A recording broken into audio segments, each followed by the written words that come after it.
Hello friends, welcome to நம்ம Taylor. இன்னைக்கு வீடியோவில் நம்ம என்ன பார்க்க போகிறோம்னா, இந்த நீடில் த்ரெட்டரை நம்ம எப்படி யூஸ் பண்ணுறது அப்படி தான் பார்க்க போகிறோம். 2 விதமாக யூஸ் பண்ணலாம். நார்மல் நீடிலையும் யூஸ் பண்ணலாம், அதுக்கப்புறம் மிஷினில் இருக்க நீடிலையும் நம்ம யூஸ் பண்ணலாம். இது எப்படி யூஸ் பண்ணுறதுன்னு பார்க்கலாம். இப்போ மேலே பார்த்தீங்கன்னா இந்த க்ரீன் கலரில் இருக்க போர்ஷனை நான் ப்ரெஸ் பண்ணும்போது ஒரு ஹூக் வந்து தெரியும். அதே மாதிரி இந்த கீழே இருக்க போர்ஷன்லேயும் ரொம்ப சின்னதாக வந்து ஹூக் கொடுத்துருக்காங்க. இந்த போர்ஷனை நம்ம எப்படி யூஸ் பண்ணுறதுன்னு பார்க்க போகிறோம். ஃபஸ்ட்டு வந்து உங்களுக்கு நார்மலாக நம்ம தையல் மிஷினில் எப்படி யூஸ் பண்ணுறதுன்னு நான் காமிக்கிறேன் பாருங்கள். நீடிலுக்கு நேராக இந்த க்ரீன் கலரில் இருக்குது பார்த்தீங்களா, இந்த ஹூக் போர்ஷனை இன்சர்ட் பண்ணிங்கன்னா அந்த ஹூக் போர்ஷன் மட்டும் வெளியில் வரும். அந்த போர்ஷனில் இந்த மாதிரி நம்ம எந்த நூலை வந்து கோக்க போகிறோமோ அந்த நூலை வந்து இந்த மாதிரி லூப் மாதிரி ஃபார்ம் பண்ணிவிட்டு லைட்டாக வந்து விட்டிங்கனாலே போதும். இந்த மாதிரி பிடிச்சி அந்த நூலை இழுத்துட்டு வந்துடும். இந்த மாதிரி ஈஸியாக வந்து நம்ம கோத்து எடுத்துடலாம். இது ஒரு மெத்தடு. இப்போ உங்களுக்கு வந்து நான் லாங்கில் வச்சு காமிக்கிறதுனால உங்களுக்கு புரியாது, நான் ஜூமில் வச்சு காமிக்கிறேன் பாருங்கள். இப்போ பாருங்கள், இந்த சின்னதாக வந்து இருக்கும், ரொம்ப குட்டியாக இருக்கும். இந்த போர்ஷனை மிஷினோட நீடிலுக்கு நேராக வந்து இன்சர்ட் பண்ணுங்கள். கரெக்டாக வந்து அந்த கொக்கி போர்ஷன் மட்டும் வந்து நீடிலோட ஹோல்ஸை விட்டு வெளியில் வரும்.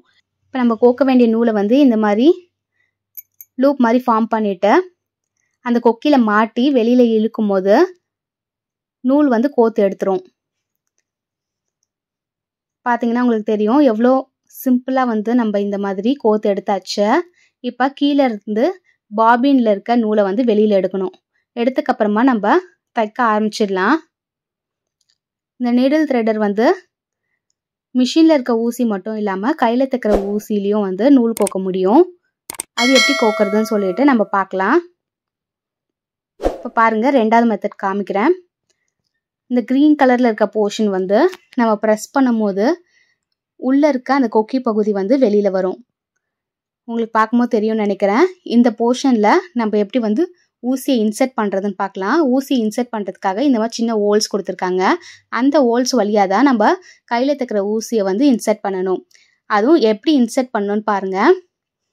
நீடிலோட அந்த காது பகுதின்னு சொல்லுவாங்க பார்த்தீங்களா, நூல் கோக்குற பகுதி, அந்த பகுதியை தான் இந்த ஹோல்ஸில் வந்து இன்சர்ட் பண்ணணும். இந்த மாதிரி இன்சர்ட் பண்ணிவிட்டு நம்ம எந்த நூலை வந்து கோக்க போகிறோமோ அந்த நூலை வந்து சின்னதாக ஒரு ஹோல்ஸ் மாதிரி வந்து ஃபார்ம் பண்ணிக்கோங்க.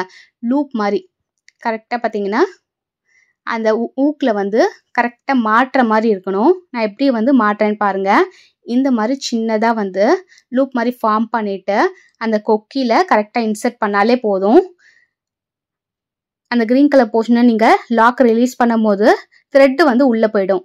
உள்ளே போனதுக்கப்புறமா நீடில் நீங்கள் பிடிச்சி இழுக்கும் போது த்ரெட்டு வந்து மேலே வரதை உங்களால் பார்க்க முடியும். நம்ம நூலை வந்து அந்த கொக்கியில் மட்டும்தான் மாட்டணும். ஈஸியாக வந்து அந்த ஊசியில் மாட்டிட்டு நூலை கோத்து எடுத்தாச்சு. எவ்வளோ சிம்பிளாக முடிச்சிட்டோன்னு பார்க்கும்போது உங்களுக்கு தெரியும்னு நினைக்கிறேன். இது வந்து 2வது மெத்தடு. இன்னைக்கு வீடியோவில் பார்த்தீங்கன்னா நீடில் த்ரெட்டர் யூஸ் பண்ணி எப்படி ஊசியில் நூல் கோக்கிறது அப்படின்னு பார்த்தோம். இந்த வீடியோ உங்கள் எல்லாருக்கும் யூஸ்ஃபுல்லாக இருக்கும்னு நினைக்கிறேன். இதே மாதிரி இன்னொரு வீடியோவில் பார்க்கலாம். கமெண்ட் பண்ணுங்க, ஷேர் பண்ணுங்க, சப்ஸ்கிரைப் பண்ணுங்க, லைக் பண்ணுங்க, கீழே இருக்க பெல் ஐக்கானை கிளிக் பண்ணுங்க. தேங்க்ஸ் ஃபார் வாட்சிங்.